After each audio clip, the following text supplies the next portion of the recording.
Someone asks what you want for dinner, and you say, "I don't know, whatever you want." Someone cuts you off mid-sentence, and you just stop talking. You had a whole thought, and you let it go. Someone asks if you're okay. You say yes, even when you aren't. You type out a message, read it back, and delete it, because something in you said, "Don't." This video is about you if you learn to stay quiet even when you had something to say.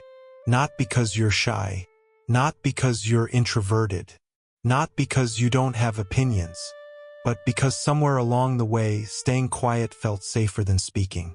And here's the question this whole video is about. Why do you still go silent, even when it's safe now? We'll come back to that. Let's name what this actually looks like, because it doesn't always look like silence. Sometimes it looks like agreeing when you don't agree. You nod. You say, "Yeah, totally." And inside, you think the opposite. Sometimes it looks like laughing something off. Someone says something that stings, and you smile. You make it smaller. You make yourself smaller. Sometimes it looks like disappearing in a group. Someone asks, "What do you think?" And your mind goes blank. Not because you have no thoughts, because something in you already said, "Careful." Have you noticed that the silence isn't really empty? It's full of things you decided not to say. It looks like calm from the outside, but it isn't always calm. Sometimes it's a whole conversation happening inside you that no one else ever hears. You rehearse what you should have said. In the car, in the shower, at 2 a.m. You knew exactly what to say. You just didn't say it then. And the strange part, you're not doing this on purpose. You're not choosing to be quiet because it's a strategy you thought through. Your body just does it. Fast. Automatic. Before you even decide. That's the part worth paying attention to. Not the silence itself, but how fast it comes. Sit with that. So where did this come from? You weren't born this way. No baby goes quiet to keep the peace. No toddler swallows their words to avoid making things uncomfortable. That comes later. Think about what it's like to be small. You don't have words for everything yet. You just have feelings. And those feelings look for somewhere to go. When you're little, you cry when something hurts. You say what you want. You get loud when you're upset. That's not bad behavior.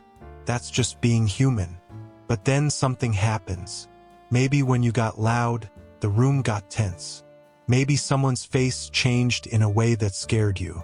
Maybe you got told, not always with words, that this was too much. You were too much. Or maybe it was quieter than that.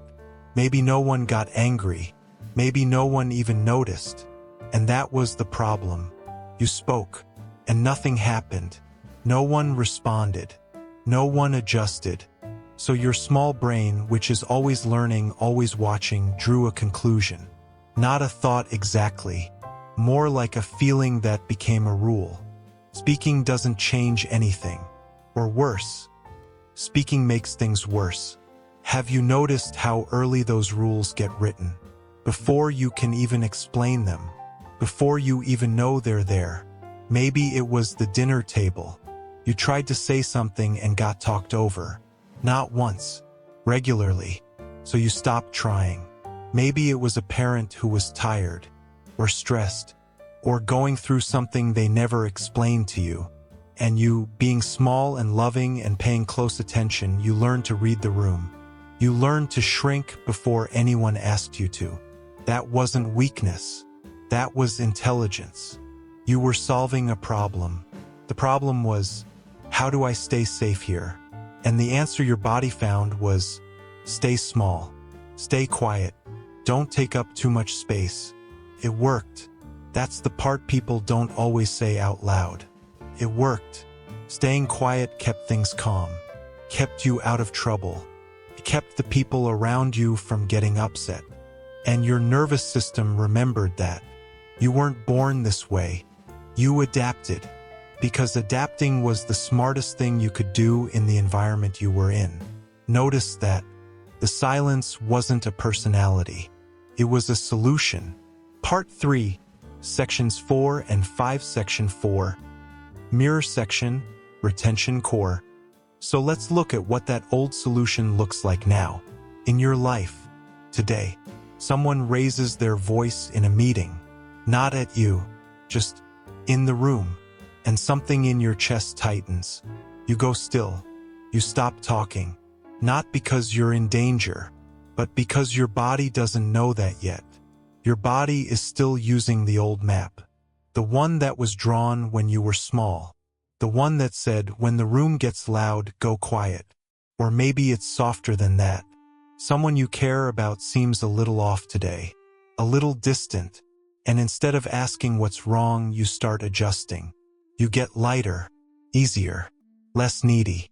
You make yourself more agreeable, hoping they'll come back without you ever having to say, hey, I noticed something changed between us. Have you noticed how much energy that takes? Watching, adjusting, shrinking just enough, making sure no one is uncomfortable, making sure you're not too much. It's exhausting. And the strange thing is, most people around you have no idea. Because from the outside, you seem calm, easy to be around, flexible, low maintenance. But inside, there's a whole second conversation happening. One where you're tracking everything, reading every face, calculating what's safe to say and what's better left quiet. You learn to do this so young that it doesn't even feel like effort anymore. It just feels like you. But it isn't you. It's the pattern. And here's the part that's easy to miss. Sometimes you don't even know what you want anymore. Someone asks, genuinely kindly, what do you need right now? And you go blank. Not because you're ungrateful. Not because nothing is wrong. But because you spent so long not asking, not even internally, that the signal got faint. You got so good at not needing things out loud that you stopped hearing yourself need them at all. Let that land. And this is where it starts to cost you. Not in dramatic ways, always. Sometimes it's quiet costs. Small ones. The kind you don't notice until you add them up. A friendship where you always listen but never feel heard. A relationship where you keep the peace but never say what's actually hurting you. A moment at work where you had the right answer and someone else said it 30 seconds after you decided not to. These moments don't feel like big losses in the moment, but they leave something behind. A low, quiet feeling, like you were there but not really there. And the harder part, the part that makes this confusing, is that the silence still feels protective. Even now, even when the people around you are safe, even when no one is going to react the way they did when you were small. Something in you doesn't fully believe that. You might know it's safe in your head, but your body hasn't caught up. So you still pause before you speak. You still soften your words before they come out. You still check the room before you take up space in it. And sometimes this is the part that really stings. You resent it. Not the people around you, yourself, for not speaking up again, for saying it's fine when it wasn't, for being so easy to overlook because you made yourself so easy to overlook. You weren't born this way. You adapted, and the adaptation made sense then. But now it's running in a life it wasn't made for. In relationships where people actually want to hear you. In rooms where your voice actually matters. In moments where staying quiet isn't keeping you safe anymore. It's just keeping you small. And somewhere underneath all of it, underneath the nodding, the agreeing, the deleting the message before you send it, there's a version of you that had something to say. That still does.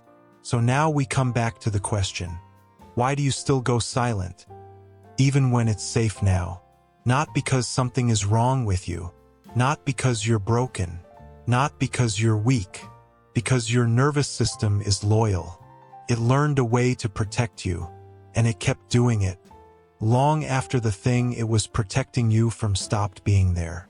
That's not a flaw. That's just how we work. When something helps us survive something hard, we hold on to it.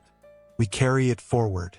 We use it in rooms where it doesn't quite fit anymore. Think about it this way. If you grew up somewhere cold and someone gave you a heavy coat, you'd wear it every day, kept you warm, kept you safe. And then one day you moved somewhere warmer, but you still reach for the coat. Not because you're confused, because your hands remember. That's what the silence is. A coat your hands still reach for. And here's what's important to understand. You don't have to throw the coat away. You don't have to fix yourself. You don't have to become someone louder or bolder or more willing to fight. This isn't about becoming a different person. It's just about starting to notice. Noticing when you go quiet. Not judging it. Not pushing through it. Just seeing it. Oh, there it is. The old pattern. Because you can't change what you can't see. And you've been living inside this so long that most of the time you don't even see it. It just feels like you. But it isn't all of you. There's a part of you underneath it that knows what it thinks. That knows what it wants. That has something to say. You've just spent a long time learning not to trust that part. Not because it was wrong. Because speaking felt costly. And silence felt safe. Have you noticed, even now, just hearing this, something in you recognizing itself? That recognition matters. Not because it fixes anything, but because it's the first time in maybe a long time that the quiet part of you got seen. You learned to stay small in spaces that couldn't hold you. You learned to go quiet in rooms that weren't safe enough for your voice. You learned to say it's fine and whatever you want and I don't mind because minding felt dangerous and easy felt survivable. And it worked. For a long time it worked. But you are not small. You never were. You just learned to take up less space than you actually need. And somewhere inside you, underneath the silence, underneath the nodding, underneath all the words you typed and deleted and never sent, there is a voice that's been there the whole time. Waiting, not impatiently, just waiting, for a room safe enough, for a moment quiet enough, for you to finally let it say what it came here to say. You don't have to find that voice today, but maybe now you know it's there, and maybe that's enough for now.